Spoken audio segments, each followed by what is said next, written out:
الحمدللہ رب العالمین والصلاة والسلام علی سید المرسلین اما بعد فاعوذ باللہ من الشیطان الرجیم بسم اللہ الرحمن الرحیم۔ فرمانے آخری نبی صلی اللہ علیہ وآلہ وسلم ہے، تم اپنی مجلسوں کو مجھ پر درود پاک پڑھ کر آراستہ کرو، تمہارا درود پڑھنا قیامت کے روز تمہارے لیے نور ہوگا۔ صلو علی الحبیب صلی اللہ علی محمد صلی اللہ علیہ وآلہ وسلم۔ ہر چمکتی چیز سونا نہیں ہوتی۔ جنگل میں ایک بارہ سنگا پیاس سے بےتاب ہو کر پانی کے تالاب پر آیا اور پانی پیتے ہوئے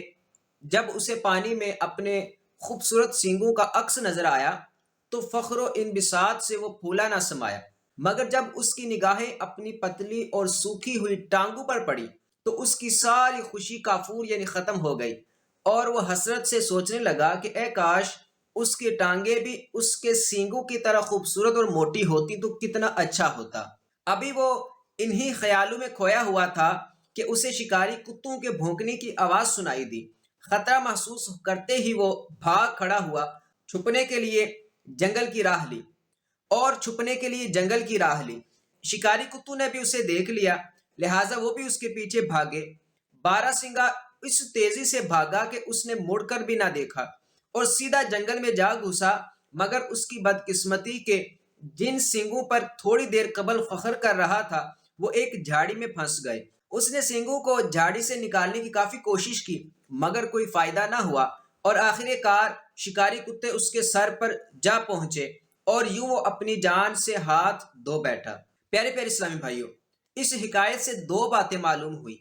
پہلی یہ کہ ہر چمکتی چیز سونا نہیں ہوتی، اور دوسری یہ کہ اللہ عز و جل نے دنیا میں ہر شے کو ایک خاص حکمت کے تحت پیدا فرمایا ہے۔ وہ بارہ سنگا اپنی جن ٹانگوں کو پتلی و بدصورت دیکھ کر افسوس کر رہا تھا وہی اس کی زندگی بچانے کے کام آئی، اور جن سینگوں پر اسے ناز تھا وہ اس کی جان کے خاتمے کا سبب بن گئے۔ یاد رکھیے، جب اللہ پاک نے دنیا میں ہر شے کو اپنی حکمت کے تحت ایک خاص مقصد کے لیے پیدا فرمایا ہے تو ہمیں اللہ پاک کی عطا کردہ ہر نعمت کی قدر کرنی چاہیے اور کبھی بھی کسی نعمت کو حقارت کی نظر سے نہیں دیکھنا چاہیے، خواہ وہ ایک پتھر ہی کیوں نہ ہو، کیونکہ مذکورہ بارہ سنگے کی طرح جو شخص اللہ پاک کی عطا کردہ کسی نعمت کو حقارت کی نظر سے دیکھتا ہے یا اس کی قدر نہیں کرتا وہ ہمیشہ نقصان اٹھاتا ہے اور بعد میں پچھتاتا ہے، مگر اب پچھتائے کیا ہوت جب چڑیاں چگ گئیں کھیت۔ چنانچہ دعوت اسلامی کے اشاعتی ادارے مکتبۃ المدینہ کے مطبوعہ 26 صفحات پر مشتمل رسالے انمول ہیرے صفحہ 2 پر 15ویں صدی کی عظیم علمی و روحانی شخصیت شیخ طریقت امیر اہل سنت بانی دعوت اسلامی حضرت علامہ مولانا ابو بلال محمد الیاس عطار قادری رضوی زیاد احمد برکاتہم العالیہ فرماتے ہیں، ایک بادشاہ اپنے مصاحبوں کے ساتھ کسی باغ کے قریب سے گزر رہا تھا کہ اس نے دیکھا باغ میں سے کوئی شخص سنگریزے یعنی چھوٹے چھوٹے پتھر پھینک رہا ہے۔ ایک سنگریزہ خود اس کو بھی آ کر لگا۔ اس نے خدام کو دوڑایا کہ جا کر سنگریزے پھینکنے والے کو پکڑ کر میرے پاس حاضر کرو۔ چنانچہ خدام نے ایک گنوار کو حاضر کر دیا۔ بادشاہ نے کہا، یہ سنگریزے تم نے کہاں سے حاصل کیے؟ اس نے ڈرتے ڈرتے کہا، میں ویرانے میں سیر کر رہا تھا کہ میری نظر ان خوبصورت سنگریزوں پر پڑی، میں نے ان کو جھولی میں بھر لیا، اس کے بعد پھرتا پھراتا اس باغ میں آ نکلا اور پھل توڑنے کے لیے یہ سنگریزے استعمال کر لی۔ بادشاہ نے کہا، تم ان سنگریزوں کی قیمت جانتے ہو؟ اس نے عرض کی، نہیں۔ بادشاہ بولا، یہ پتھر کے ٹکڑے دراصل انمول ہیرے تھے جنہیں تم نادانی کے سبب ضائع کر چکے۔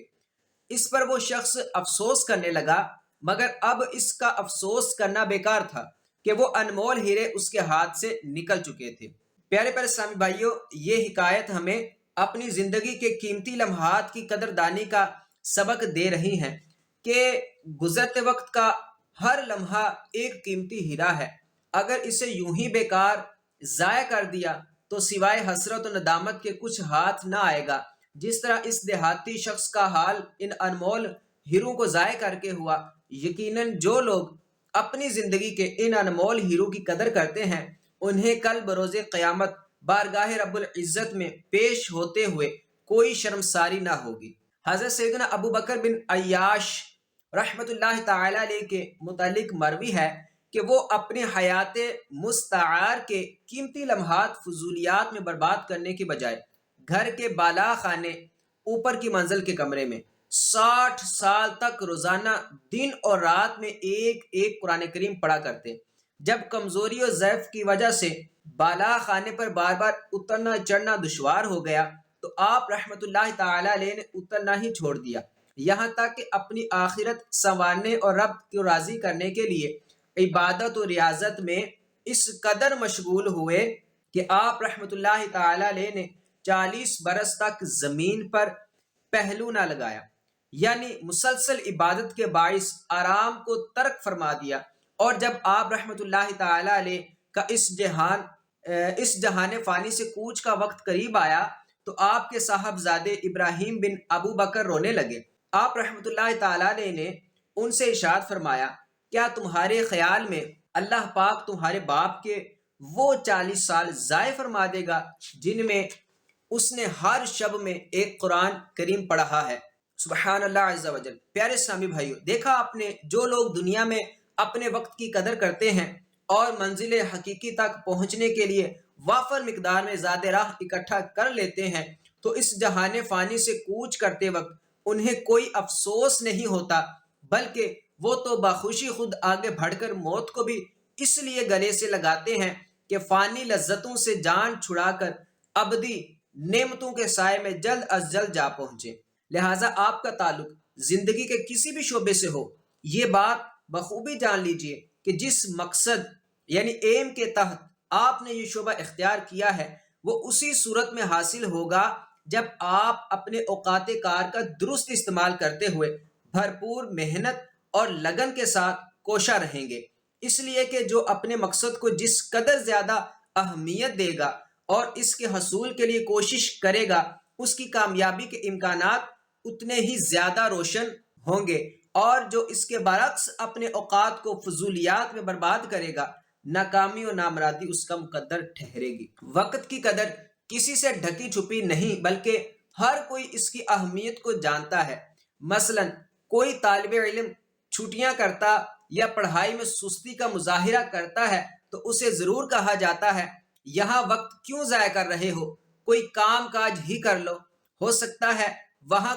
کامیاب ہو جاؤ۔ اسے یہ مشورہ اس لیے دیا جاتا ہے کہ سب جانتے ہیں کہ یوں وقت برباد کر کے وہ کبھی علم حاصل نہیں کر سکتا، کیونکہ جو طالب علم وقت برباد کرتا ہے اس کا مقصد علم حاصل کرنا نہیں ہوتا، بلکہ وہ تو وقت گزاری کے لیے تعلیمی اداروں میں آتا جاتا ہے اور اپنی زندگی کے انمول لمحات کو بے مقصد کاموں میں برباد کرتا رہتا ہے، اور یہ بھول جاتا ہے کہ اللہ پاک نے جب دنیا میں کوئی بھی حقیر سی شے، خواہ وہ پتھر ہی کیوں نہ ہو،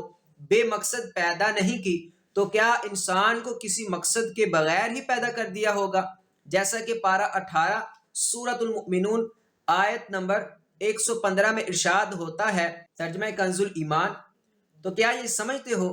کہ ہم نے تمہیں بیکار بنایا اور تمہیں ہماری طرف پھرنا نہیں؟ صدر فاضل حضرت علامہ مولانا سید محمد نعیم الدین مراد آبادی علیہ رحمۃ اللہ الہادی خزائن العرفان میں اس آیت مقدسہ کے تحت فرماتے ہیں، اور کیا تمہیں آخرت میں جزا کے لیے اٹھنا نہیں، بلکہ تمہیں عبادت کے لیے پیدا کیا کہ تم پر عبادت لازم کرے، اور آخرت میں تم ہماری طرف لوٹ کر آؤ تو تمہیں تمہارے اعمال کی جزا دیں۔ پیارے پیارے اسلامی بھائیوں، معلوم ہوا اللہ پاک نے ہمیں عبادت و اطاعت کے ذریعے اپنی رضا حاصل کرنے کے لیے زندگی کی انمول نعمت سے نوازا ہے۔ پس جس شخص کی زندگی میں بندگی نہ ہو بھلا وہ بھی بندہ ہے، کیونکہ بے بندگی رضائے خداوندی کے حصول میں سوائے شرمندگی کے کچھ حاصل نہ ہوگا۔ چنانچہ موت و حیات کی پیدائش کا سبب پارہ سورۃ الملک کی آیت نمبر 2 میں کچھ یوں بیان کیا گیا ہے، ترجمہ کنز ایمان، وہ جس نے موت اور زندگی پیدا کی کہ تمہاری جانچ ہو تم میں کس کا کام زیادہ اچھا ہے۔ صدر الفاضل حضرت علامہ مولانا سید محمد نعیم الدین مراد آبادی علیہ رحمۃ اللہ الہادی اس آیت مبارکہ کی تفسیر میں فرماتے ہیں، کس کا کام اچھا ہے سے مراد یہ ہے کہ کون زیادہ مطیع اور مخلص ہے۔ پیارے پیارے اسلامی بھائیوں، معلوم ہوا دنیا ایک امتحان گاہ ہے جس میں اللہ پاک نے ہمیں آخرت میں ہونے والے امتحان کی تیاری کے لیے پیدا فرمایا ہے، تاکہ بروز قیامت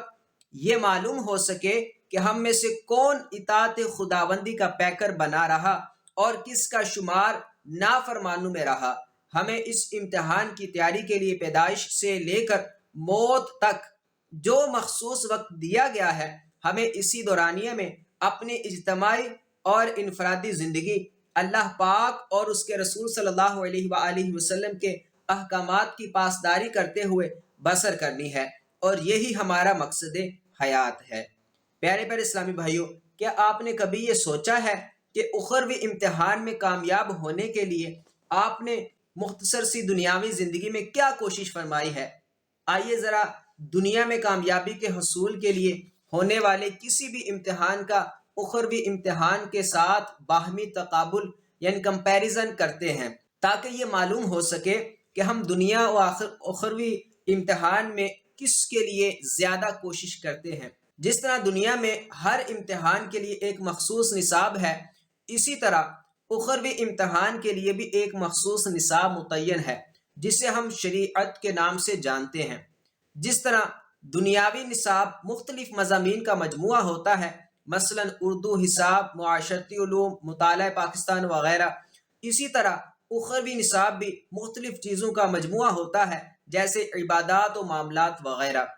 جس طرح دنیاوی امتحان میں کامیابی کے لیے ہر فن اور مضمون میں مہارت حاصل کرنے کے لیے متعلقہ ماہرین کی خدمات حاصل کی جاتی ہیں، اسی طرح اخروی امتحان میں کامیابی کے لیے علماء کرام و مشائخ عظام کی خدمت میں حاضری ضروری ہے۔ موجودہ دور کو مقابلے کا دور کہا جاتا ہے، اور اس فضا میں سب سے آگے بڑھ جانے کی آرزو شرکائے مقابلہ کو رات دن محنت و کوشش پر ابھارتی رہتی ہے، مگر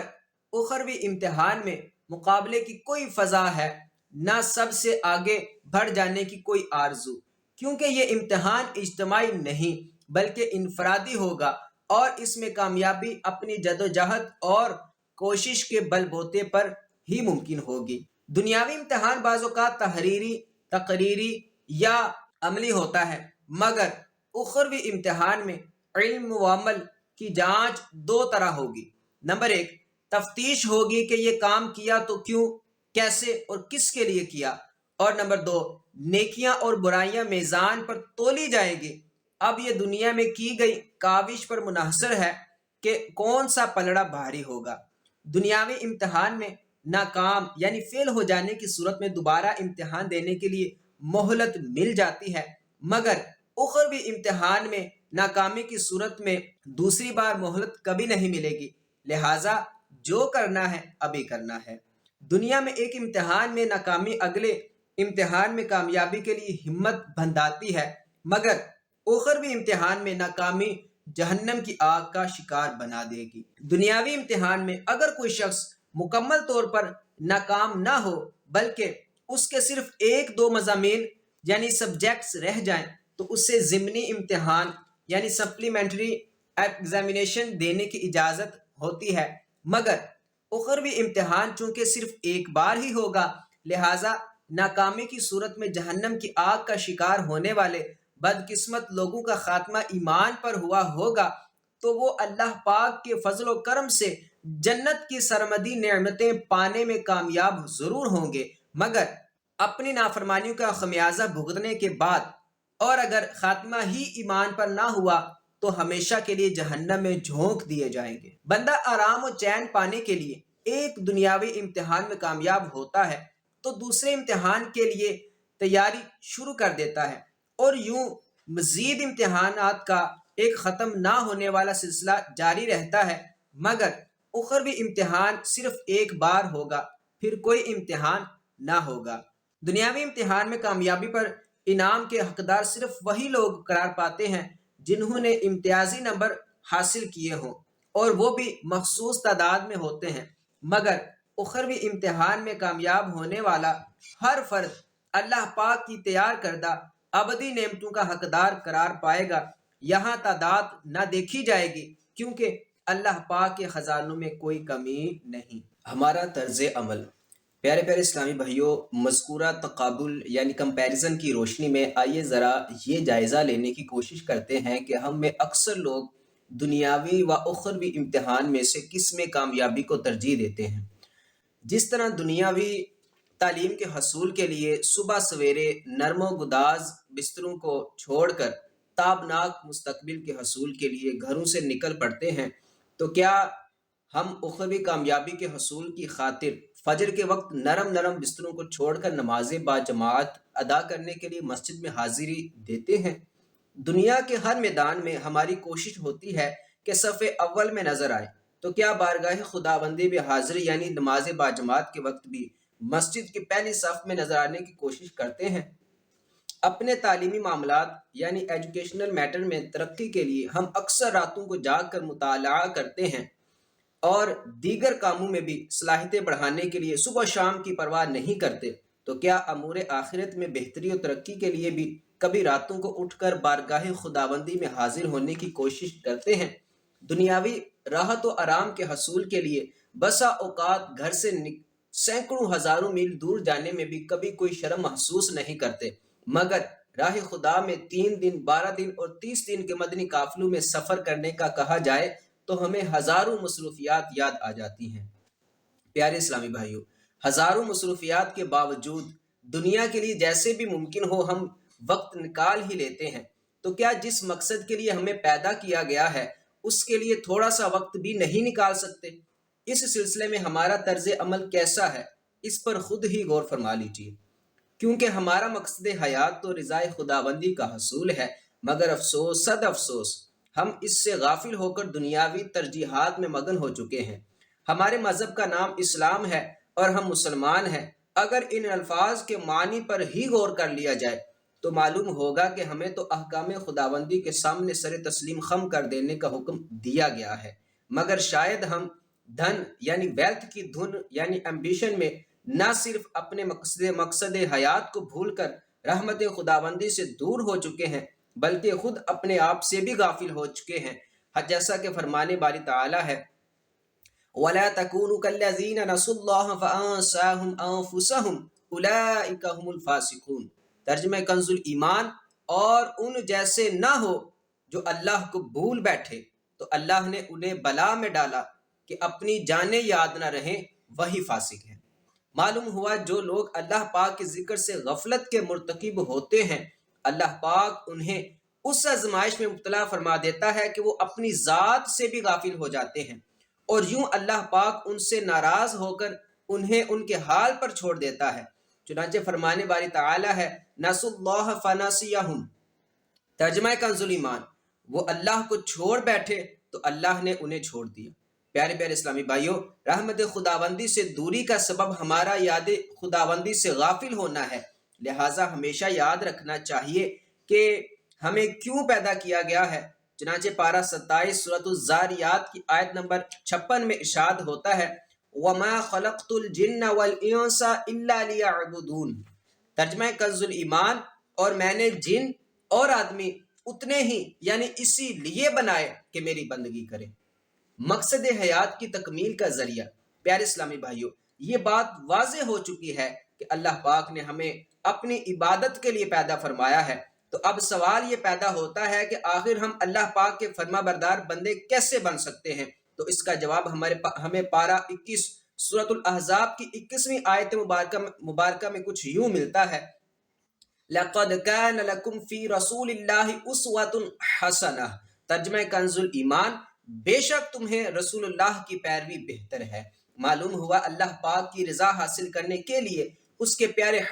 حبیب لبیب صلی اللہ تعالی علیہ وآلہ وسلم کی سنتوں پر عمل کرنا چاہیے، کیونکہ اس کا فرمان عالی شان ہے من یطیع الرسول فقد اطاع اللہ۔ ترجمہ کنز ایمان، جس نے رسول کا حکم مانا بے شک اس نے اللہ پاک کا حکم مانا۔ پیارے پیارے اسلامی بھائیوں، یاد رکھیے ہمیں اپنے مقصد حیات یعنی رضائے خداوندی کے حصول کے لیے حسن اخلاق کے پیکر محبوب رب اکبر صلی اللہ تعالی علیہ وآلہ وسلم کی سیرت مبارکہ پر عمل کرنا ہے، جس کی ترغیب مذکورہ آیت مبارکہ میں ہمیں خود ہمارے پروردگار عز و جل نے دی ہے۔ چنانچہ جس نے اپنی زندگی میں اللہ پاک اور اس کے رسول صلی اللہ تعالی علیہ وآلہ وسلم کے احکام پر عمل کر کے اللہ اور رسول عز و جل صلی اللہ تعالی علیہ وآلہ وسلم کو راضی نہ کیا، یقیناً بروز قیامت وہ حسرت و ندامت کا شکار ہوگا۔ جیسا کہ سرکار مدینہ صلی اللہ تعالی علیہ وآلہ وسلم کا فرمان باقرینہ ہے، کسی کو بھی حسرت و ندامت کے بغیر موت نہ آئے گی۔ اگر گناہ گار ہوگا تو اس کی حسرت اس وجہ سے ہوگی کہ اچھے اعمال کیوں نہ کیے، اور اگر نیکوکار ہوگا تو افسوس کرے گا کہ زیادہ نیک اعمال کیوں نہ کیے۔ امام اجل حضرت سیدنا شیخ ابو طالب مکی علیہ رحمۃ اللہ القوی فرماتے ہیں کہ اللہ پاک نے اہل سلامتی و نجات کے دو گروہ بنائے ہیں، جن میں سے بعض سے اعلی و افضل ہیں، جبکہ ہلاکت و بربادی والے افراد کا صرف ایک ہی درجہ ہے، البتہ ان میں سے بھی بعض سے پستی میں ہیں۔ لہٰذا بروز قیامت جن لوگوں کے بائیں ہاتھ میں نامہ اعمال ہوگا وہ اس حسرت میں مبتلا ہوں گے کہ وہ دائیں ہاتھ والوں میں کیوں کر نہ ہوئے، اور دائیں ہاتھ میں نامہ اعمال دیے جانے والے اس حسرت میں مبتلا ہوں گے کہ وہ مقربین میں سے کیوں کر نہیں ہوئے، اور مقربین اس حسرت میں مبتلا ہوں گے وہ شہداء میں کیوں شامل نہیں ہیں، اور شہداء چاہتے ہوں گے کہ کاش وہ مقام صدیقین پر فائز ہوتے۔ الغرض یہ دن حسرت کا ہوگا جس سے غافلین کو ڈرایا گیا ہے، پس جو لوگ آج یہاں مردہ ہیں کل وہاں ان کی حالت کیسی ہوگی، کیونکہ ان کے پاس تو کوئی نیکی نہ ہوگی۔ منقول ہے کہ بندے پر دن اور رات کی تمام ساعتیں پیش کی جاتی ہیں تو وہ ان ساعتوں کو صف در صف 24 خزانے یعنی الماریاں خیال کرتا ہے، اور پاتا ہے کہ ہر خزانے الماری میں نعمت و لذت اور عطا و جزا ہے۔ جب وہ دنیا کی ساعتوں میں اپنی نیکیاں ان خزانوں یعنی الماریوں میں بطور امانت رکھے گا تو کل بروز قیامت انہیں پا کر خوش ہوگا اور ان پر رشک کرے گا، مگر جب دنیا کی کوئی ساعت گزر جائے اور اس ساعت میں اس نے اللہ پاک کا ذکر نہ کیا تو آخرت میں اس ساعت کے خزانے کو خالی پائے گا، اس میں کوئی عطا ہوگی نہ کوئی جزا، بس اسے بہت برا لگے گا اور اس پر حسرت کرے گا وہ ساعت اس سے کیسے فوت ہو گئی کہ اس نے اس میں کوئی شے ذخیرہ نہ کی، تاکہ اس کی جزا بھی ذخیرہ شدہ پاتا ہے اور پھر اس کے دل میں رضا و سکون ڈال دیا جاتا ہے۔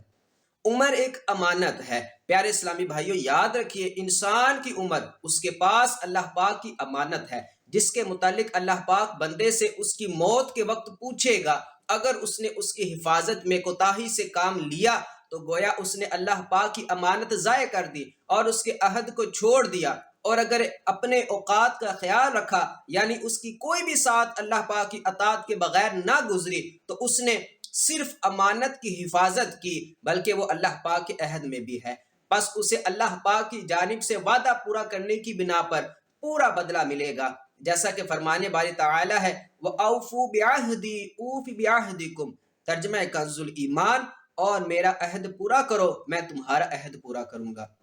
غفلت کی نیند اور زندگی کی بربادی۔ ایک شخص نے کسی حکیم سے عرض کی مجھے کوئی ایسی دوا بتائیے جس کے استعمال سے میں دن کے وقت بھی محو آرام رہوں یعنی سوتا رہوں، تو اس عقل مند حکیم نے اس شخص کو کچھ یوں جواب دیا، ارے نادان، تو کتنا کم عقل ہے، تیری زندگی کا آدھا حصہ تو پہلے ہی رات کو غفلت میں سوتے ہوئے گزر رہا ہے، حالانکہ نیند موت کا دوسرا نام ہے، اور اب تو خود اپنے ہاتھوں سے اپنی زندگی کے 4 حصوں میں سے 3/4 حصے کو موت یعنی نیند کی نظر کر کے 4 حصوں میں سے صرف 1 حصہ زندگی گزارنا چاہتا ہے۔ تو اس بندے نے پوچھا میں سمجھا نہیں وہ کیسے؟ تو حکیم صاحب نے بتایا فرض کرو تیری عمر 40 سال ہو تو آدھی عمر 20 سال ہوگی جو رات کے وقت غفلت کی نیند سو کر پہلے ہی برباد کر رہا ہے، اور جب دن کو بھی مزید سویا رہے گا تو مزید 10 سال کم ہو جائیں گے، اور تیرے پاس آخرت کے لیے زیادہ راہ اکٹھا کرنے کے لیے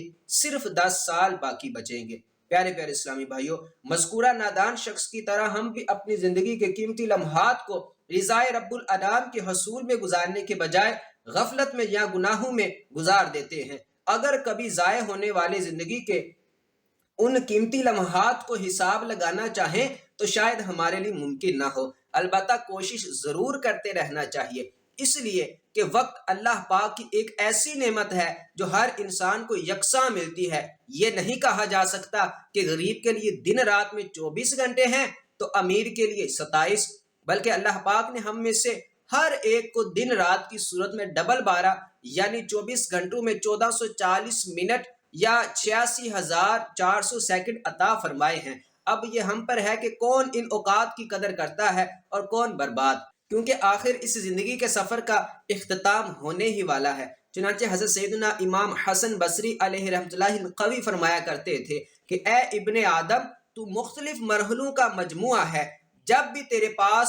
سے دن یا رات گزرتے ہیں تو تیرا ایک مرحلہ ختم ہو جاتا ہے، اور جب تیرے تمام مراحل ختم ہو جائیں گے تو تو اپنی منزل یعنی جنت یا جہنم تک پہنچ جائے گا۔ سورہ عصر کی روشنی میں وقت کی اہمیت۔ پیارے پیارے اسلامی بھائیوں، ہم پر لازم ہے کہ وقت کی قدر کرتے ہوئے اسے اللہ پاک کی عبادت و فرما برداری اور اس کے پیارے حبیب صلی اللہ تعالی علیہ وآلہ وسلم کی سنتوں کے اتباع میں گزاریں، اور ہر لمحہ آخرت کی تیاری کے لیے کوشاں کرتے رہیں، اس لیے کہ ہم اللہ پاک کے عاجز بندے اور اس کے پیارے حبیب صلی اللہ تعالی علیہ وآلہ وسلم کے ادنا غلام ہیں۔ یقیناً زندگی بے حد مختصر ہے، ہم لمحہ با لمحہ موت کے قریب ہوتے جا رہے ہیں۔ ان قریب ہمیں اندھیری قبر میں اتار دیا جائے گا۔ نجات تمام جہانوں کے پالنے والے خدائے احکم الحاکمین جل جلالہ کی اطاعت اور مومنین پر رحم و کرم فرمانے والے رسول کریم رؤوف الرحیم صلی اللہ تعالی علیہ وسلم کی سنتوں کی اتباع میں ہے۔ چنانچہ وقت کی قدر کیا ہے؟ آئیے اس کو قرآن مجید کی مشہور و معروف سورہ عصر اور اس کی تفسیر سے سمجھنے کی کوشش کرتے ہیں۔ چنانچہ ارشاد ہوتا ہے والعصر ان الانسان لفی خسر الا الذین آمنوا وعملوا الصالحات وتواصوا بالحق وتواصوا بالصبر۔ ترجمہ کنز الایمان، اس زمانہ محبوب کی قسم، بے شک آدمی ضرور نقصان میں ہے مگر جو ایمان لائے اور اچھے کام کیے اور ایک دوسرے کو حق کی تاکید کی اور ایک دوسرے کو صبر کی وصیت کی۔ پیارے اسلامی بھائیوں، سورہ عصر میں وقت کی اہمیت بتائی گئی ہے کہ وقت سے بڑھ کر قیمتی اور عزیز کوئی دوسرا سرمایہ نہیں ہو سکتا۔ چنانچہ صدر الفاضل حضرت علامہ مولانا سید محمد نعیم الدین مراد آبادی علیہ رحمۃ اللہ الہادی فرماتے ہیں کہ اس یعنی انسان کی عمر جو اس کا راس المال ہے اور اصل پونجی یعنی سرمایہ ہے، وہ ہر دم گھٹ رہی ہے۔ اور مفسر شہیر حکیم الامت مفتی احمد یار خان نعیمی علیہ رحمۃ اللہ القوی اس کی تفسیر میں فرماتے ہیں،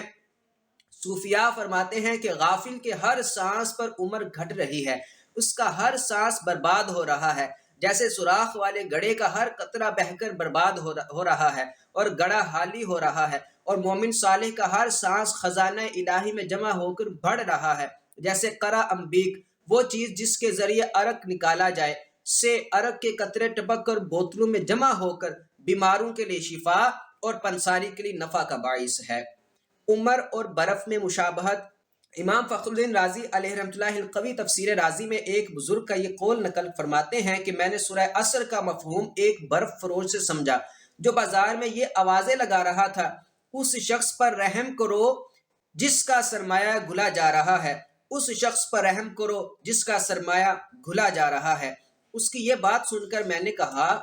یہ ہے والعصر ان الانسان لفی خسر کا مطلب عمر کی جو مدت انسان کو دی گئی ہے وہ برف کے پگھلنے کی طرح تیزی سے ختم ہو رہی ہے۔ اگر یہ اس کو ضائع کر دے گا یہ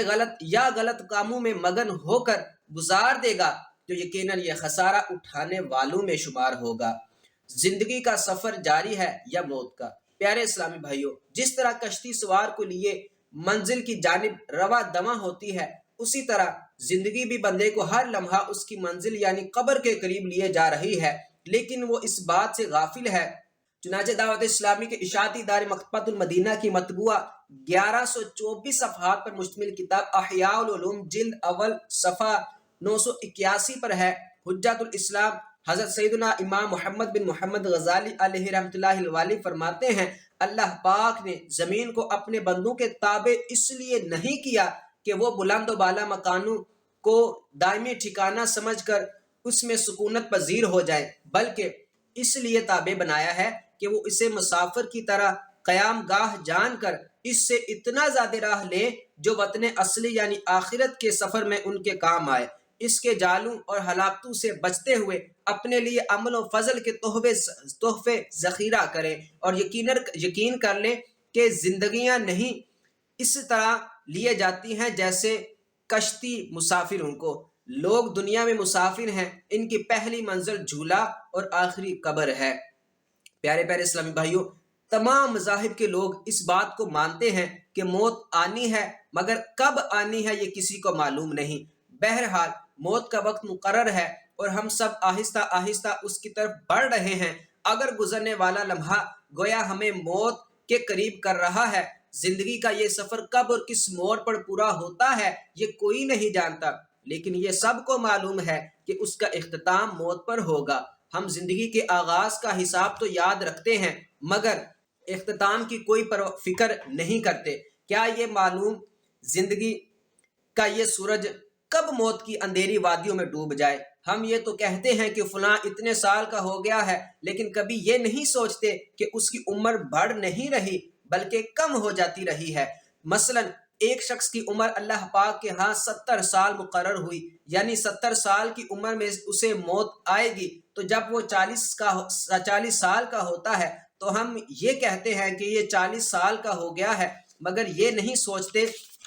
کہ اس کی عمر کے خاتمہ میں صرف 30 سال باقی رہ گئے ہیں۔ اس لیے کہ ہم ہر شے کو عقل کے ترازو میں تولنے کے اس قدر عادی ہو چکے ہیں کہ جو شے ہماری آنکھوں کے سامنے ہوتی ہے صرف اسی کو تسلیم کرتے ہیں، اور جو چیز آنکھوں سے اوجھل ہوتی ہے اس پر یقین مشکل ہی سے آتا ہے، کیونکہ ہماری سوچوں کے محور تبدیل ہو چکے ہیں۔ ہم دنیا اور اس کی فانی زندگی کی لذتوں پر تو یقین رکھتے ہیں کیونکہ وہ ہماری آنکھوں کے سامنے ہیں، مگر آخرت اور اس کی نعمتوں سے اس لیے منہ موڑے ہوئے ہیں کہ وہ ہماری آنکھوں سے اوجھل ہیں۔ موت سے غفلت نے نہ صرف ہمارے ایمان بالغیب کو کمزور کر دیا ہے بلکہ ہمیں اپنے مقصد حیات سے بھی دور کر دیا ہے۔ تو پھر کیا وجہ ہے کہ ہمارا شمار خسارہ پانے والوں میں نہ کیا جائے؟ جیسا کہ فرمان باری تعالی ہے، ان الانسان لفی خسر، ترجمہ کنز ایمان، بے شک آدمی ضرور نقصان میں ہے۔ کیا تمام انسان نقصان میں ہیں؟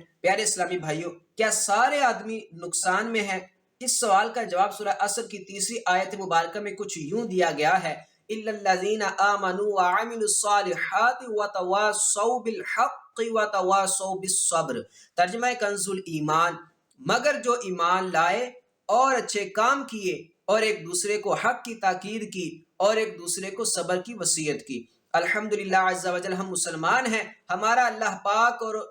اس کے تمام رسولوں پر، اس کی کتابوں، فرشتوں اور قیامت کے دن پر ایمان ہے، مگر یاد رکھیے صرف ایمان لانا ہی کافی نہیں بلکہ ایمان کی حفاظت کی فکر بھی انتہائی ضروری ہے کہ بسا اوقات گناہوں کی نحوست کے سبب ایمان سلب کر لیا جاتا ہے، اور اگر خدا نخواستہ ایمان ہی سلب ہو گیا تو سب کیا کرایا اکارت جائے گا۔ لہٰذا ایمان کے ساتھ ساتھ فرائض و واجبات کی ادائیگی اور گناہ و معصیت سے اجتناب بھی ضروری ہے۔ یہی وجہ ہے کہ سورہ عصر کی 3 آیت مبارکہ اور اس کی تفسیر سے معلوم ہوا کہ جو لوگ ایمان لائے اور انہوں نے اچھے کام کیے اور ایک دوسرے کو حق یعنی ایمان و عمل صالح کی تاکید کی اور ایک دوسرے کو ان تکلیفوں اور مشقتوں پر صبر کی وصیت کی جو راہ خدا میں نیکی کی دعوت دیتے ہوئے پیش آئے، تو ایسے لوگ اللہ پاک کے فضل و کرم سے کس طرح محروم ہو سکتے ہیں، بلکہ یہ تو نفع پانے والے ہیں، نقصان اٹھانے والے نہیں، کیونکہ ان کی زندگی کے انمول لمحات راہ خدا میں گزرے۔ پیارے پیارے اسلامی بھائیو، سورہ عصر ہمیں پکار کر کہہ رہی ہے کہ ہم اپنی زندگی اور وقت کی اہمیت کو سمجھے اور زندگی یوں گزارے کہ ہمارے پاس ایمان ہو، عمل صالح ہو، نیکی کی دعوت ہو، نیکی کی دعوت کی راہ میں آنے والی مشقتوں اور تکلیفوں پر صبر بھی ہو تو یقیناً ہمارا شمار بھی ان لوگوں میں ہوگا جو اللہ پاک کے فضل سے محروم نہیں ہوں گے۔ فرد سے معاشرہ بنتا ہے، ہم معاشرے کی بگاڑ کی باتیں تو ضرور کرتے ہیں مگر کبھی اپنی یا اپنے معاشرے کی اصلاح کے لیے کوشش نہیں کرتے۔ لہٰذا ہم میں سے ہر ایک کو یہ ذہن بنا لینا چاہیے کہ مجھے اپنی اور ساری دنیا کے لوگوں کی اصلاح کی کوشش کرنی ہے انشاءاللہ عز و جل۔ اگر ہم میں سے ہر ایک اس مدنی مقصد کے حصول کے لیے اپنے وقت کی اہمیت اور اپنے مقصد حیات کو سمجھ کر اللہ پاک کی اطاعت و عبادت اور اس کے رسول صلی اللہ تعالی علیہ وآلہ وسلم کی فرما برداری کرنے لگے تو یہ سارا معاشرہ خود ہی ٹھیک ہو جائے گا۔ اس کو اس مثال سے سمجھیے کہ ایک شخص مطالعہ میں مصروف تھا، پاس ہی اس کا بچہ کھیل رہا تھا جو بار بار اسے تنگ کرتا اور یوں اس کے مطالعے میں خلل پیدا ہوتا۔ اس نے کافی مرتبہ اسے سمجھایا مگر بچہ آخر بچہ تھا، تھوڑی دیر تک ضبط سے کام لیتا اور پھر کھیلنے لگتا۔ باپ نے بچے کے اس طرح بار بار تنگ کرنے سے یہاں تک کہ زٹ یعنی پریشان ہوا کہ اس کے سر میں درد شروع ہو گیا۔ آخر اس کے دماغ میں ایک ترکیب آئی اور اس نے قریب ہی موجود کسی صوبے یا کسی ملک کے نقشے کو پھاڑ کر پرزے پرزے کر دیا اور اپنے بیٹے کو دیتے ہوئے کہا، بیٹا دوسرے کمرے میں جا کر یہ نقشہ درست کر لاؤ۔ بچہ چلا گیا تو اس نے اطمینان کا سانس لیا، چلو یہ جتنی دیر تک نقشہ بناتا رہے گا میں مطالعہ کر لوں گا، کیونکہ یہ ایک مشکل کام تھا اور اس میں بچے کو کافی وقت لگ سکتا تھا۔ بچہ چلا گیا اور باپ نے اطمینان سے مطالعہ کرنا شروع کر دیا۔ ابھی تھوڑا سا وقت گزرا تھا کہ بچے نے آ کر کہا، ابو نقشہ صحیح ہو گیا۔ باپ کو حیرت ہوئی کہ اتنے گھنٹوں کا کام منٹوں میں کیسے کر کے آ گیا۔ دیکھا تو واقعی نقشہ صحیح تھا۔ باپ نے پوچھا، بیٹا یہ نقشہ اتنی جلدی کیسے صحیح ہو کر دیا؟ تو بیٹے نے بتایا، ابا جان جب آپ نے نقشہ پھاڑا تھا تو میں نے دیکھا اس کے پیچھے ایک آدمی کی تصویر بھی تھی، لہٰذا میں نے نقشہ صحیح کرنے کے بجائے آدمی کی تصویر صحیح کر دی، نقشہ خود ہی صحیح ہو گیا۔ پیارے پیارے اسلامی بھائیوں، ہم معاشرے کے نقشے کو صحیح کرنے کی اکثر کوشش کرتے ہیں جس میں ہمیں آتی ہوا کامیابی کبھی نہیں ہوئی۔ ہاں، اگر مذکورہ مدنی منع کی طرح معاشرے کے نقشے کو صحیح کرنے کے بجائے صرف ایک فرد کی اصلاح کی کوشش کی جائے اور وہ صحیح ہو جائے تو معاشرہ خود ہی درست ہو جائے گا، کیونکہ فرد سے معاشرہ بنتا ہے نہ کہ معاشرے سے فرد۔ جب فرد صحیح ہوگا تو معاشرہ بھی خود بخود صحیح ہو جائے گا، اور اگر فرد ہی صحیح نہ ہوا تو معاشرہ کیسے صحیح ہوگا؟ ہائے افسوس، برائی نہ رہی۔ آج کل یہ مثال تو دی جاتی ہے کہ ایک گندی مچھلی پورے تالاب کو گندا کر دیتی ہے، لیکن کوئی یہ نہیں سوچتا کہ وہ تالاب کی گندی مچھلی کہیں میں تو نہیں کہ جس کی وجہ سے معاشرے کا یہ تالاب گندا ہو رہا ہے۔ پھر ہمارا یہ طرز عمل بھی بڑا عجیب ہے کہ ہم چند برائیوں کو تو برا سمجھتے ہیں مگر کثیر برائیاں ایسی بھی ہیں جنہیں برا کہنا تو درکنار، برا سمجھتے بھی نہیں۔ مثلا شراب پینے یا جوا کھیلنے والے اور بدکاری کرنے والے کو تو برا کہتے ہیں، مگر سوچئے کیا نماز نہ پڑھنے والا برا نہیں؟ اگر بے نمازی بھی برا نہیں تو پھر برا کون ہے؟ حالانکہ مروی ہے، جو جان بوجھ کر ایک وقت کی نماز قضا کر دے اس کا نام جہنم کے دروازے پر لکھ دیا جاتا ہے جس سے وہ جہنم میں داخل ہوگا۔ کیا غیبت کرنے والا برا نہیں؟ حالانکہ حدیث پاک میں ہے کہ غیبت بدکاری سے سخت ہے۔ کیا جھوٹا آدمی بھی برا نہیں ہے؟ حالانکہ قرآن کریم میں ایسے شخص پر اللہ عز و جل نے لعنت فرمائی ہے۔ افسوس، ان برائیوں کو کوئی برا کہنے کو تیار نہیں، جبکہ یہ بھی حرام اور جہنم میں لے جانے والے کام ہیں، مگر ہم نے تو اپنے ذہنوں میں صرف ان چند حرام کاموں کے متعلق یہ فیصلہ کر رکھا ہے کہ یہ غلط ہیں اور انہی کی مذمت کرتے ہیں، اور ان برائیوں کو تو برا کہتے ہیں جو دوسروں میں پائی جاتی ہیں، لیکن خود جن برائیوں میں ملوث ہوتے ہیں انہیں برا کہنا تو دور کی بات ہے، برا سمجھتے تک نہیں۔ یہی وجہ ہے کہ معاشرے کی اصلاح کی گفتگو تو ہر کوئی کرتا نظر آتا ہے، موجودہ حالات پر ساری دنیا میں تبصرے ہوتے ہیں، مذاکرے یعنی ڈیبیٹس، ٹاک شوز اور کانفرنسز منعقد ہوتی ہیں، دانشوروں کو بلا کر ان سے تقریریں کروائی جاتی ہے، مگر یہ سب کے سب نقشے کو درست کرنے کے لیے گھنٹوں تقریریں اور بحث و مباحثہ میں لگے رہتے ہیں، اور نتیجہ کیا ہوتا ہے؟ وہی ڈھاک کے تین پات، یعنی حالت میں کوئی تبدیلی نہیں آتی۔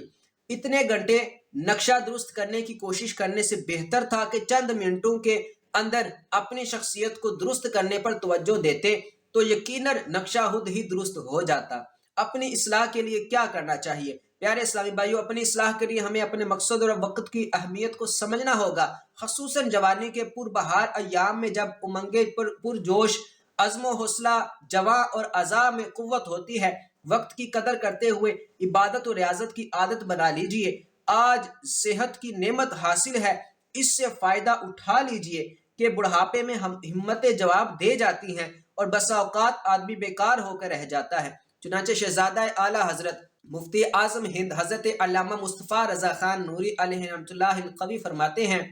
ریاضت کے یہی دن ہیں، بڑھاپے میں کہاں ہمت، جو کچھ کرنا ہے اب کر لو، ابھی نوری جواں تم ہو۔ زندگی یقیناً بے حد مختصر ہے، جو وقت مل گیا سو مل گیا، آئندہ وقت ملنے کی امید دھوکہ ہے۔ کیا معلوم آئندہ لمحے ہم موت سے ہم آغوش ہو چکے ہوں۔ چنانچہ دو عالم کے مالک و مختار باذن پروردگار مکی مدنی مصطفیٰ صلی اللہ تعالی علیہ وآلہ وسلم ارشاد فرماتے ہیں، یعنی 5 چیزوں سے پہلے غنیمت جانو۔ نمبر 1، جوانی کو بڑھاپے سے پہلے، صحت کو بیماری سے پہلے، مالداری کو تنگ دستی سے پہلے، اور فرصت کو مشغولیت سے پہلے، اور زندگی کو موت سے پہلے۔ غافل تجھے گھڑیال یہ دیتا ہے منادی،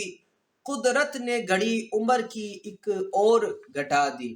بڑھاپے میں عبادت کی مثال۔ ایک شخص نے اپنے خادم سے کہا کہ آج دن کے اجالے میں یہ کام ہر صورت میں مکمل ہو جانا چاہیے، خواہ دیگر کام کرو یا نہ کرو، نیز جس قدر اچھا کام کرو گے انعام کے حقدار ہوگے، اور اگر کام درست انداز میں یا بالکل نہ کیا تو انعام سے محرومی کے ساتھ ساتھ سزا کے بھی مستحق ٹھہرو گے۔ خادم نے مالک کے حکم پر سر تسلیم خم کرتے ہوئے کہا، کام کے مکمل ہو جانے کی یقین دہانی کروائی، مگر غفلت کی بنا پر یا دیگر کاموں میں مصروفیت کی وجہ سے اس ضروری کام کو بھول گیا۔ عصر کے بعد جب سورج غروب ہونے والا تھا تو اچانک اسے یاد آیا کہ مالک نے تو سورج ڈلنے سے پہلے فلاں کام مکمل کرنے کا حکم دیا تھا۔ یاد آتے ہی اس کے ہاتھ پاؤں پھول گئے کہ جو کام پورے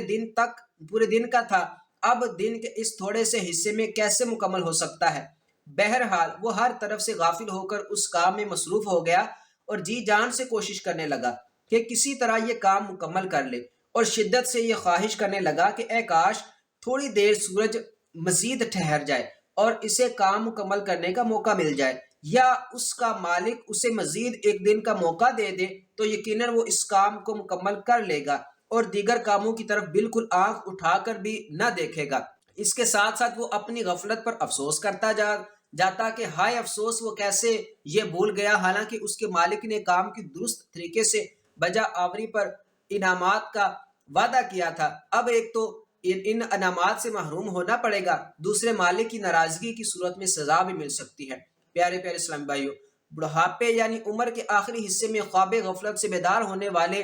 شخص کی مثال بھی مذکورہ خادم جیسی ہے۔ ہمارے پروردگار عز و جل نے ہمیں زندگی اور موت کے درمیان کا وقت عطا فرمایا تاکہ ہم عبادت کے ذریعے رضائے خداوندی حاصل کر کے اخروی انعامات کے حقدار قرار پائیں، مگر ہم میں سے اکثر لوگ جوانی دیوانی ہوتی ہے کا نعرہ لگا کر ایام زندگی غفلت میں گزار دیتے ہیں، پھر جب زندگی کا سورج غروب ہونے پر آتا ہے تو گزرے وقت پر افسوس کرتے ہیں اور باقی عمر یاد خداوندی میں مگن ہو جاتے ہیں۔ افسوس صد افسوس، جب دنیا کے قابل نہیں رہتے یا دنیا ہمیں دھتکار دیتی ہے تو رب قدوس کا در یاد آتا ہے اور پھر ہر طرف سے منہ موڑ کر زندگی کے آخری لمحات میں اپنے رب کو راضی کرنے کی کوشش کرنے لگتے ہیں۔ اے کاش اس جوانی کو گناہوں اور فضولیات میں برباد کرنے کے بجائے اللہ پاک کی عبادت و اطاعت اور اتباع سنت میں گزارنے کا ہمارا مدنی ذہن بن جائے، اور ہمیں ہمارے مالک نے دنیاوی زندگی میں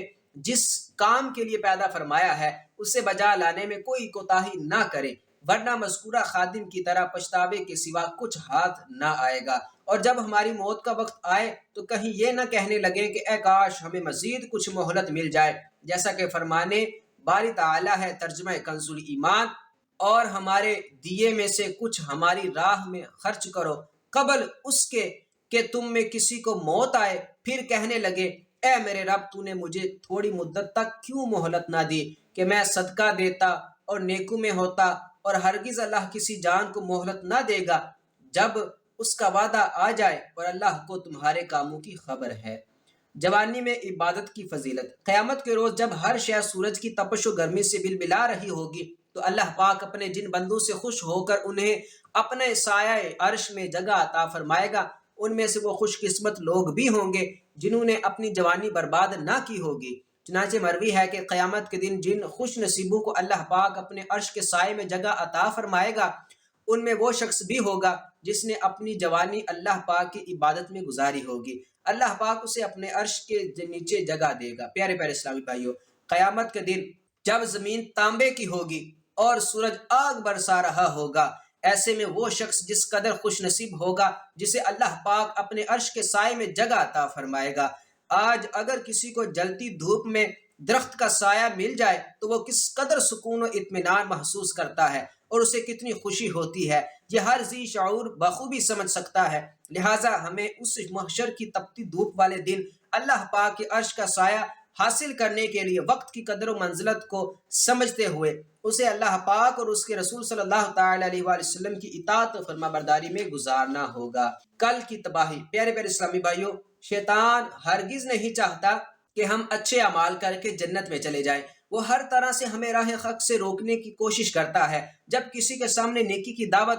پیش کی جائے تو اولاً شیطان اس سننے ہی نہیں دیتا، اگر سن ہی لے تو عمل نہیں کرنے دیتا، اور بالفرض اگر عمل کا ذہن بن بھی گیا تو کہتا ہے جلدی کیا ہے، کل سے شروع کر لینا۔ یوں بندہ اس کے وسوسے میں مبتلا ہو کر نیک اعمال کل پر ڈالتا رہتا ہے، اور پھر اسی طرح کل کرتے زندگی کی شام ہو جاتی ہے مگر کل نہیں آتی۔ حضور نبی رحمت شفیع امت صلی اللہ تعالی علیہ وآلہ وسلم کا فرمان نصیحت نشان ہے، شیطان بسا اوقات تم سے علم میں سبقت لے جاتا ہے۔ صحابہ کرام نے عرض کی، یا رسول اللہ صلی اللہ علیہ وآلہ وسلم، وہ علم میں ہم سے کیسے بڑھ سکتا ہے؟ تو آپ صلی اللہ تعالی علیہ وآلہ وسلم نے ارشاد فرمایا، وہ کہتا ہے علم حاصل کرو مگر اس پر اس وقت تک عمل مت کرو جب تک کہ عالم نہ بن جاؤ۔ علم کے حصول میں یہی کہتا رہتا ہے اور عمل کے سلسلے میں ٹال مٹول سے کام لیتا رہتا ہے، یہاں تک کہ بندہ اس حال میں مر جاتا ہے کہ اس نے کوئی بھی نیک عمل نہیں کیا ہوتا۔ نیک کام میں دیر کس بات کی؟ پیارے اسلامی بھائیو، آج کا کام کل پر مت ڈالیے، معلوم نہیں زندگی کا سورج کس وقت غروب ہو جائے، کیونکہ جب بھی کسی سے نیک کام کرنے کا کہا جاتا ہے تو عام طور پر یہی جواب ملتا ہے، کل سے کروں گا۔ مشہور مقولہ ہے tomorrow never come, do you work today, یعنی کل کبھی نہیں آئے گا، آج ہی اپنا کام کر لو۔ یہ بات سبھی جانتے ہیں مگر افسوس پھر بھی یہ کل ہمارے اور نیک اعمال کے درمیان حائل ہے۔ ہمیں اپنی زندگی سے اس کال کے سلسلے کو ختم کر کے جو کام کرنا ہے آج اور ابھی کرنا ہے کو اپنا مقصد بنانا ہوگا۔ آج کا کام کل پر مت چھوڑیے، کل کوئی دوسرا کام ہوگا اور اس کل میں آج کا کام بھی نہ ہو پائے گا۔ لہٰذا کل کے بجائے آج اور آج کے بجائے ابھی کا ذہن بنائیے۔ نیکی کے کاموں میں تاخیر کبھی نہیں کرنی چاہیے کیونکہ دل کے خیالات بدلتے رہتے ہیں۔ نیکی کے کام کرنے کا جس وقت ارادہ ہو اسی وقت کر لینا چاہیے کہ نہ جانے اگلے پل قلب کی کیفیت کیا ہو، یہ کر پائیں گے یا نہیں، زندگی وفا کرے گی یا نہیں۔ جیسا کہ اعلیٰ حضرت امام اہل سنت علیہ رحمت رب العزت فتاوی رضویہ شریف میں فرماتے ہیں کہ سیدنا امام ابن الامام کریم ابن الکرام حضرت امام کہ سیدنا امام ابن الامام کریم ابن الکرام حضرت امام محمد باقر علیہ رحمۃ اللہ الغافر نے ایک قبائے نفیس بنوائی، طہارت خانے میں تشریف لے گئے، وہاں خیال آیا کہ اسے راہ خدا میں دیجیے، فوراً خادم کو آواز دی، قریب دیوار حاضر ہوا، حضور نے قبائے معلّہ اتار کر دی کہ فلاں محتاج کو دیا۔ جب باہر رونق افروز ہوئے، خادم نے عرض کی اس درجہ تعجیل کی وجہ کیا تھی؟ فرمایا کیا معلوم تھا، باہر آتے آتے نیت میں فرق آ جاتا۔ مومن کے دو خوف۔ تاجدار رسالت شہنشاہ نبوت صلی اللہ تعالی علیہ وآلہ وسلم کا فرمان، تاجدار رسالت شہنشاہ نبوت صلی اللہ تعالی علیہ وآلہ وسلم نے اپنے ایک خطبے میں ارشاد فرمایا کہ مومن دو خوفوں کے درمیان ہوتا ہے، ایک اس مدت پر جو گزر گئی اور وہ نہیں جانتا کہ اللہ پاک اس کے بارے میں کیا معاملہ فرمائے گا، دوسری وہ مدت جو باقی ہے اور وہ نہیں جانتا کہ اس کے بارے میں اللہ پاک کیا فیصلہ فرمائے گا۔ پس انسان کو اپنی ذات سے اپنی ذات کے لیے، اپنی دنیا سے اپنی آخرت کے لیے، اپنی زندگی سے موت کے لیے اور اپنی جوانی سے بڑھاپے کے لیے زاد راہ تیار کرنا چاہیے، کیونکہ دنیا کو تمہارے لیے اور تمہیں آخرت کے لیے پیدا کیا گیا ہے۔ اس ذات کی قسم جس کے قبضہ قدرت میں میری جان ہے، موت کے بعد معافی مانگنے کی کوئی جگہ نہیں، اور دنیا کے بعد جنت یا دوزخ کے علاوہ کوئی گھر نہیں۔ لہٰذا سمجھدار کو چاہیے کہ آخرت کی خاطر دنیا کو بڑھاپے سے پہلے، جوانی کو اور موت سے پہلے زندگی کو کام میں لائے۔ سانس کی مالا۔ حضرت سیدنا حسن بصری علیہ رحمۃ اللہ القوی فرماتے ہیں، جلدی کرو جلدی کرو، تمہاری زندگی کیا ہے؟ یہی سانس تو ہیں کہ اگر رک جائیں تو تمہارے ان اعمال کا سلسلہ بھی منقطع ہو جائے جن سے تم اللہ پاک کا قرب حاصل کرتے ہو۔ اللہ پاک اس شخص پر رحم فرمائے جس نے اپنا جائزہ لیا اور اپنے گناہوں پر چند آنسو بہائے۔ یہ کہنے کے بعد آپ رحمۃ اللہ تعالیٰ علیہ نے پارہ 16 سورہ مریم کی آیت نمبر 84 تلاوت فرمائی۔ انما نعد لهم عدا، ترجمہ کنز الایمان، ہم تو ان کی گنتی پوری کرتے ہیں۔ حجت الاسلام حضرت سیدنا امام محمد بن محمد غزالی علیہ رحمۃ اللہ الوالی فرماتے ہیں، یہاں گنتی سے سانسوں کی گنتی مراد ہے۔ دن کا اعلان، حضرت سیدنا امام بہقی علیہ رحمۃ اللہ القوی شعب الایمان میں نقل کرتے ہیں کہ تاجدار مدینہ صلی اللہ تعالیٰ علیہ وآلہ وسلم کا فرمان عبرت نشان ہے، روزانہ صبح جب سورج طلوع ہوتا ہے تو اس وقت دن یہ اعلان کرتا ہے اگر آج کوئی اچھا کام کرنا ہے تو کر لو کہ آج کے بعد میں کبھی پلٹ کر نہیں آؤں گا۔ ایک نفیس جوہر، پیارے پیارے اسلامی بھائیوں، ہر سانس ایک نفیس جوہر ہے جس کا بدل کوئی چیز نہیں۔ چنانچہ زندگی کی ان قیمتی اور نایاب سانسوں کے متعلق منہاج القاصدین میں علامہ ابن جوزی علیہ رحمۃ اللہ قوی فرماتے ہیں، بندے کو چاہیے کہ نماز فجر کے بعد کچھ دیر اپنے دل کو ہر قسم کی سوچ سے خالی کر کے اپنے نفس سے کچھ یوں مخاطب ہو، اے نفس، میرا کل سرمایہ صرف یہی زندگی ہے، اگر یہ ختم ہو گیا تو نہ یہ کاروبار حیات چل پائے گا اور نہ منافع کے حصول یعنی ثواب آخرت کے حصول کی کوئی امید باقی رہے گی۔ یہ ایک نیا دن ہے جس میں اللہ پاک نے مجھے اپنی رضا کے حصول کے لیے مزید مہلت عطا فرمائی ہے اور میری موت کو مؤخر فرما کر مجھ پر احسان فرمایا ہے۔ اگر وہ مجھے دنیا سے اٹھا لیتا تو میں تمنا کرتا، اے کاش مجھے دوبارہ دنیا میں بھیجا جائے تاکہ میں کوئی نیک عمل کر لوں۔ لہٰذا اے نفس، یہی سمجھ کہ تو فوت ہو چکا تھا اور اب تجھے واپس بھیجا گیا ہے، اس دن کو ضائع کرنے سے بچنا، اور یہ بھی جان لے کہ دن رات میں 24 گھنٹے ہیں اور بندے کے لیے ہر روز 24 الماریاں قطار در قطار رکھی جاتی ہیں، یعنی ہر گھنٹے کے مقابل ایک الماری۔ قیامت کے دن جب ان میں سے ایک الماری کو کھولا جائے گا اور بندہ اس گھنٹے میں اپنی کی گئی نیکیوں کے سبب دیکھے گا کہ یہ الماری نیکیوں کے نور سے بھری ہوئی ہے تو اس کو اتنی خوشی ہوگی کہ اگر وہ دوزخیوں پر تقسیم کر دی جائے تو حیرانی کی وجہ سے ان کو آگ کی تکلیف کا احساس نہ رہے گا، اور پھر جب دوسری الماری کھولی جائے گی تو اس کی بدبو سے دماغ پھٹنے لگے گا اور ہر طرف اندھیرا چھا جائے گا، کیونکہ یہ الماری اس گھنٹے کے مقابل ہوگی جس میں بندہ اللہ پاک کی نافرمانی میں مبتلا رہا ہوگا۔ اس لمحہ بندے کو اس قدر گھبراہٹ اور ذلت محسوس ہوگی کہ اگر وہ تمام جنتیوں پر تقسیم کر دی جائے تو ان کی نعمتیں مقدر ہو جائیں، یعنی ان نعمتوں کی لذتیں ختم ہو جائیں۔ پھر جب ایک خالی الماری کھولی جائے گی کہ وہ اس کے کھلنے سے خوش ہوگا نہ غمزدہ، کیونکہ یہ وہ گھنٹہ ہوگا جس میں وہ سویا رہا یا یاد خداوندی سے غافل رہا یا اس نے اس لمحہ کوئی نیک کام نہ کیا، تو اس الماری کے خالی ہونے پر افسوس کرے گا اور اسے اس شخص کی طرح دکھ ہوگا جو بہت سا نفع حاصل کرنے پر قادر تھا مگر موقع ضائع کر کے اس سے محروم ہو گیا۔ مزید فرماتے ہیں کہ ہر بندے کو چاہیے کہ روزانہ اسی طرح اپنے نفس کو اپنے وقت کی اہمیت کا احساس دلاتا رہے اور یہ کہتا رہے کہ آج کے دن کوشش کر کے ہر الماری کو نیک اعمال سے بھر لے، کسی ایک کو بھی خالی نہ چھوڑنا، سستی کا مظاہرہ کرنا نہ تھکن کا احساس کرنا، ورنہ ان اعلیٰ درجات کو کبھی نہ پا سکے گا جو دوسرے لوگوں نے اپنی کوشش سے حاصل کیے ہیں۔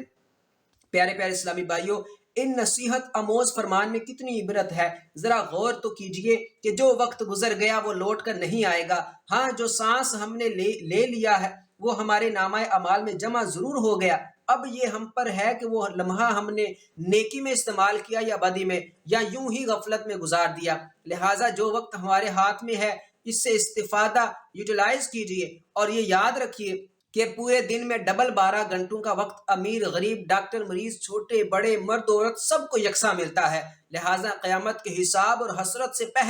پہلے دنیا ہی میں اپنی زندگی کے انمول لمحات کی قدر کیجیے اور زندگی کو گناہوں کی خرافات سے بچاتے ہوئے اب عبادات اور ضروری معاملات کے درمیان جدول ٹائم ٹیبل بنا کر اس طرح تقسیم کیجیے کہ فضولیات کے لیے وقت ہی نہ بچے۔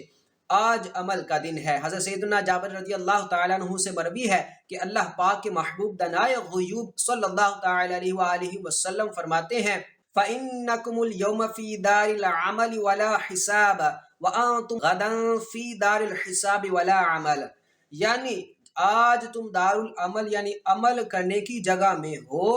جہاں حساب نہیں، اور کل تم دار الحساب میں ہوگے جہاں عمل نہیں۔ اپنے نفس کا محاسبہ کرو۔ امیر المومنین حضرت سیدنا عمر فاروق اعظم رضی اللہ تعالیٰ عنہ ارشاد فرماتے ہیں کہ قیامت کا حساب ہونے سے پہلے اپنے نفس کا محاسبہ کر لو، اور اعمال کا وزن ہونے سے پہلے ان کو تول لو اور بڑی پیشی کے لیے تیار کر لو۔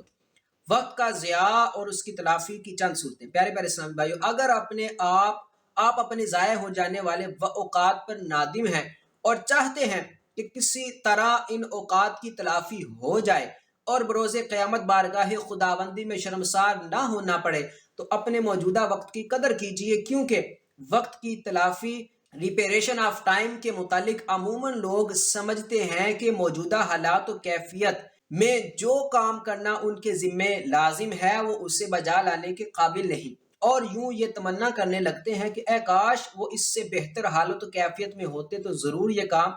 کر گزرتے۔ بس اسی تمنا و خواہش میں اس وقت جو کام کرنا ان پر لازم ہوتا ہے وہ نہیں کر پاتے، اور بعض اوقات جب ایک وقت میں کوئی کام نہیں کر پاتے تو اس کی تلافی کے لیے کسی مناسب وقت کا انتظار کرنے لگتے ہیں، اور اس طرح اس مناسبت وقت کے انتظار میں مزید عمر کے کئی قیمتی لمحات ضائع کر بیٹھتے ہیں۔ چنانچہ جان لیجئے کہ وقت کی تلافی یہ نہیں کہ بہتر کیفیت و حالیت کی تمنا کی جائے یا مناسب وقت کا انتظار کیا جائے، بلکہ وقت کی تلافی سے مراد یہ ہے کہ بندے کے دل میں ہر لمحہ یہ ڈر اور خوف رہے کہ نیک کام کرنے سے پہلے کہیں وقت ختم نہ ہو جائے۔ لہٰذا ضائع ہو جانے والے اوقات کی تلافی کرنا چاہتے ہیں تو دن رات کا ہر لمحہ یاد خداوندی میں بسر کیجئے، اور ہر صورت میں دل کی پراگندگی سے جان چھڑانے کی کوشش کرتے ہوئے فوراً درج ذیل کام کرنا شروع کر دیجئے۔ سب سے پہلے فرائض و واجبات یعنی نماز، روزہ وغیرہ کی ادائیگی کی پابندی کیجئے، اور سابقہ فوت شدہ فرائض و واجبات کی تلافی قضاء و استغفار کر کے کیجئے۔ تمام حرام کاموں سے بچنے کی نیت کیجئے، اور اس نیت پر عمل کے ساتھ ساتھ سابقہ گناہوں کی تلافی کے لیے کثرت سے توبہ و استغفار کیجئے۔ بے حیائی و بے پردگی کے خلاف اعلان جنگ کرتے ہوئے آنکھوں کا قفل مدینہ لگا لیجئے۔ غیبت و چغلی اور جھوٹ جیسی بری باتیں سننے سے کانوں کی حفاظت کیجئے، اور خود کو ان جیسی گھٹیا باتیں کرنے سے بچانے کے لیے زبان کے قفل مدینہ کا عادی بنا لیجئے۔ ہاتھ پاؤں کو اپنے قابو میں رکھیے اور کبھی بھی انہیں کسی بھی برے فعل کی جانب نہ بڑھنے دیجئے۔ حرام لقمے سے بچیے، نیز مختلف بیماریوں اور آفتوں سے بچنے کے لیے حلال کھانے کی زیادتی سے بھی پرہیز کیجیے، اور اس سلسلے میں بھوک بڑھانے اور خوراک میں کمی کرنے کے لیے پیٹ کے قفل مدینہ پر عمل کیجیے۔ نیکی کا حکم دیجیے اور برائی سے منع کیجیے۔ ہر کام میں اچھی نیتوں کی عادت اپنائیے اور خود کو بری نیت سے بچائیے۔ جانے و انجانے میں ہونے والے گناہوں کی بخشش کے لیے روزانہ بارگاہ خداوندی میں حاضر ہو کر توبہ کیجیے۔ دل کو بدگمانی سے آزاد کر کے حسن ظن کا معمول بنانے کی کوشش کیجیے۔ ہر نیک معاملے میں ثابت قدمی و استقامت اختیار کیجیے، اور نیکی و تقوی کے ہر کام میں بڑھ چڑھ کر حصہ لیجیے۔ امام اجل حضرت سیدنا شیخ ابو طالب مکی علیہ رحمۃ اللہ القوی مذکورہ نیک اعمال میں سے اکثر ذکر کرنے کے بعد اشارہ فرماتے ہیں، بندے کو چاہیے کہ مذکورہ تمام امور پر فوراً عمل کرنے لگے، ٹال مٹول سے کام لے، نہ کسی کا انتظار کرے اور نہ ہی کسی دوسرے وقت کی توقع رکھے، نہ اس کام کو ایک وقت سے دوسرے وقت تک مؤخر کرے، اور نہ ہی ایک جگہ چھوڑ کر دوسری جگہ اس پر عمل پیرا ہونے کا انتظار کرے، اس لیے کہ اسی طرح فوت شدہ اوقات کا تدارک اور ان کی تلافی ہو سکتی ہے۔ اسے جو وقت میسر ہے اس کے فوت ہو جانے کے ڈر کی وجہ سے اسے ہی غنیمت جانے، ورنہ ٹال مٹول اور امیدیں ہی رہ جائیں گی، یا پھر انتظار اور تراخی رہ جائے گے، جو شیطان کے لشکر ہیں اور جن سے وہ راہ خدا میں سفر کرنے والوں کی راہیں بند کر دیتا ہے۔ جو وقت بیت گیا سو بیت گیا۔ پیارے اسلامی بھائیو، جو وقت بیت گیا سو بیت گیا، اب وہ قیامت تک نہ پایا جائے گا۔ جب بندے کو یہ یقین ہو جائے کہ گزرا وقت ہاتھ نہیں آتا تو وہ یہ بھی جان لیتا ہے کہ اس کی ساری عمر گویا کہ ایک دن ہے، اور پورا دن گویا کہ ایک ساتھ ہے، اور یہ کل ساعتیں گویا کہ موجودہ وقت ہے۔ پس بندے کو چاہیے کہ وہ اپنے موجودہ وقت یعنی حال سے سفر آخرت پر روانہ ہونے کے لیے ایسا زاد راہ ساتھ لے جو اسے اختتام سفر پر اللہ پاک کی رضا کے قریب کر دے۔ لہٰذا ہر لمحہ وہ ایسے کاموں کی جستجو میں رہے جن کے افضل ہونے کے متعلق اس کا علم اس کی رہنمائی کرے، اور اس کے پروردگار عز و جل کے نزدیک بھی وہ کام اچھے ہوں۔ نیز ان کاموں کا شمار ان نیک اعمال سے ہو کہ اگر اچانک بندے کو موت آ جائے اور اس کا خاتمہ اسی حالت پر ہو تو اس عمل کی ادائیگی کرتے ہوئے بارگاہ خداوندی میں حاضر ہوتے ہوئے اسے شرمندگی محسوس نہ ہو۔ خود احتسابی۔ پیارے پیارے اسلامی بھائیوں، ہمیں چاہیے کہ ہم اپنا روزمرہ کا ایک جدول بنا کر اس کے مطابق اپنا محاسبہ کیا کریں تاکہ خود احتسابی کے عادی ہو سکیں، مگر یاد رکھیے خود احتسابی کے لیے یکسوئی اور ضمیر کی عدالت کا ہونا لازم ہے، یعنی ہمارے ضمیر کی عدالت یہ فیصلہ کرے کہ ہم کہاں کھڑے ہیں، کچھ لمحے کے لیے سر جھکا کر اپنی گزشتہ زندگی کا احتساب یعنی اکاؤنٹیبلٹی کریں کہ کہاں سے چلے تھے اور آج کہاں ہیں، نفع یعنی پروفٹ میں یا نقصان یعنی لاس میں جا رہے ہیں۔ اگر نفع میں ہو تو اللہ پاک کا شکر ادا کیجیے۔ نفع سے مراد یہ ہے کہ زندگی نیکی اور اچھائی کے کاموں میں گزری ہو، یعنی نماز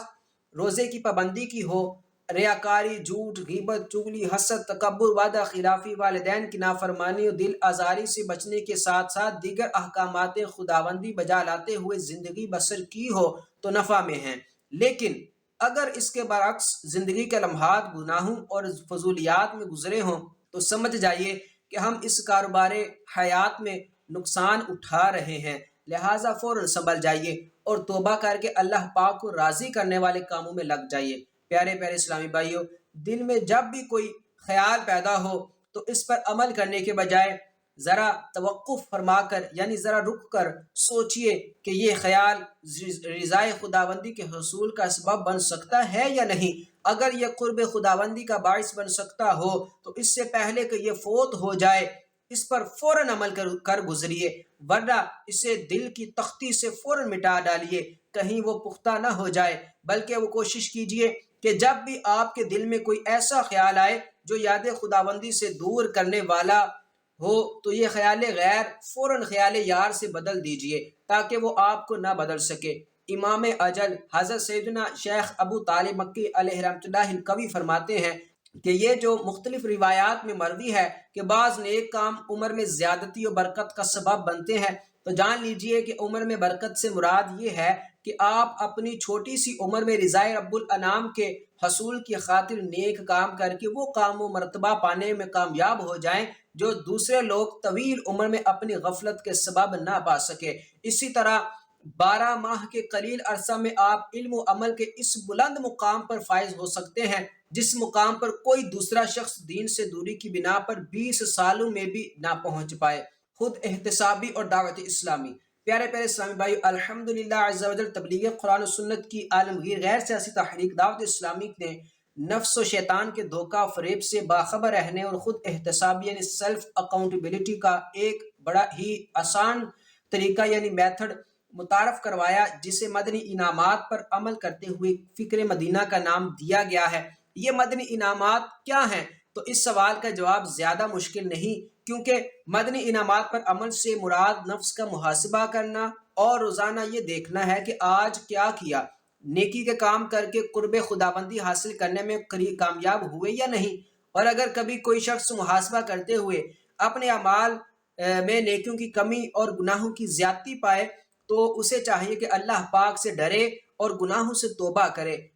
کرتے ہوئے نیکیوں میں کثرت کی کوشش کرے کہ گناہ کے بعد نیکی کرنا گناہ کو مٹا دیتا ہے۔ چنانچہ فرمانی باری تعالی ہے، ان الحسنات یذہبن السیئات، ترجمہ کنز ایمان،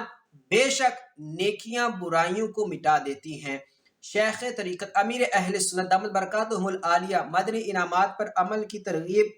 دلاتے ہوئے فرماتے ہیں، یقیناً وہ لوگ خوش نصیب ہیں جو مرنے سے قبل موت کی تیاری کر لیتے ہیں۔ زندگی برف کی طرح پگھلتی جا رہی ہے، موت اپنی تمام تر سختیوں سمیت پیچھا کیے چلی آ رہی ہے۔ ان قریب ہمیں مرنا، اندھیری قبر میں اترنا اور اپنی کرنی کا پھل بھگتنا پڑے گا۔ یقیناً وہ لوگ جو خوش نصیب ہیں، جو مرنے سے قبل آخرت کی تیاری کر لیتے ہیں۔ موت سے غافل نہ ہو اے بے خبر، تجھ کو جانا ہے یہاں سب چھوڑ کر۔ مزید فرماتے ہیں، کاش دیگر فرائض و سنن کی بجا آوری کے ساتھ ساتھ تمام اسلامی بھائی اور اسلامی بہنیں ان مدنی انعامات کو بھی اپنی زندگی کا دستور العمل بنا لے، کچھ نیکیاں کما لے، جلد آخرت بنا لے۔ کوئی نہیں بھروسہ اے بھائی زندگی کا۔ پیارے پیارے اسلامی بھائیو، ہو سکتا ہے آپ میں سے کسی کو یہ مدنی انعامات مشکل معلوم ہو، مگر ہمت نہ ہارے۔ حدیث پاک میں ہے، افضل العبادات احمزها، یعنی افضل ترین عبادت وہ ہے جس میں زحمت زیادہ ہو۔ اور حضرت سیدنا ابراہیم ابن ادہم علیہ رحمۃ اللہ کرم فرماتے ہیں، دنیا میں جو عمل جتنا دشوار ہوگا، بروز قیامت میزان عمل میں وہ اتنا ہی وزندار ہوگا۔ لہٰذا جب آپ کوئی عمل شروع کر دیں گے تو وہ آپ کے لیے انشاءاللہ عز و جل آسان ہو جائے گا۔ غالباً آپ کو تجربہ ہوگا کہ سخت سردی کے وقت وضو کے لیے بیٹھتے ہیں تو سردی سے دانت بچتے ہیں، پھر ہمت کر کے جب وضو شروع کر دیتے ہیں تو ابتداءً ٹھنڈک زیادہ محسوس ہوتی ہے، پھر بتدریج کم ہوتی ہے۔ ہر مشکل کام کا یہی اصول ہے۔ مثلا کسی کو کوئی مہلک بیماری لگ جائے تو وہ بے چین ہو جاتا ہے، پھر رفتہ رفتہ جب عادی ہو جاتا ہے تو قوت برداشت بھی پیدا ہو جاتی ہے۔ لہٰذا فوراً سے پیشتر آپ مدنی انعامات کا رسالہ مکتبۃ المدینہ کی کسی بھی شاخ سے ہدیتاً حاصل فرما لیجئے۔ اور مدنی انعام نمبر 15، کیا آج آپ نے یکسوئی کے ساتھ کم از کم 12 منٹ فکر مدینہ یعنی اپنے اعمال کا محاسبہ کرتے ہوئے جن جن مدنی انعامات پر عمل ہوا، رسالہ میں ان کی خانہ پوری فرمائی کے مطابق عمل کرتے شروع کر دیجئے۔ انشاءاللہ عز و جل بتدریج عمل میں اضافے کے ساتھ دل میں گناہوں سے نفرت محسوس فرمائیں گے۔ چنانچہ مروی ہے کہ آخرت کے معاملے میں گھڑی بھر کے لیے غور و فکر کرنا 60 سال کی عبادت سے بہتر ہے۔ فکر مدینہ پر استقامت کا آسان طریقہ۔ پیارے پیارے اسلامی بھائیوں، اگر آپ یہ خواہش رکھتے ہیں کہ استقامت کے ساتھ روزانہ فکر مدینہ کی سعادت حاصل ہو تو اس کے لیے آپ ایک وقت مقرر فرما لیجئے۔ مثلا آپ کی دکان ہے یا آفس جاتے ہیں اور رزق میں برکت کی نیت ہے سے وہاں قرآن پاک کی تلاوت کی سعادت کے ساتھ اوراد و وظائف پڑھتے ہیں تو ان معمولات میں فکر مدینہ جیسے بابرکت کام کو بھی شامل کر لیجئے۔ انشاءاللہ عز و جل رزق میں برکت کے ساتھ فکر مدینہ کرنے میں ایسی استقامت حاصل ہوگی کہ آپ حیران رہ جائیں گے۔ کسی بھی نماز کے بعد یا سونے سے قبل وقت بھی مقرر کیا جا سکتا ہے۔ تمام اسلامی بھائی نیت فرما لیجئے کہ وقت کی اہمیت کو سمجھتے ہوئے خود احتسابی یعنی سیلف اکاؤنٹیبلٹی کے لیے انشاءاللہ عز و جل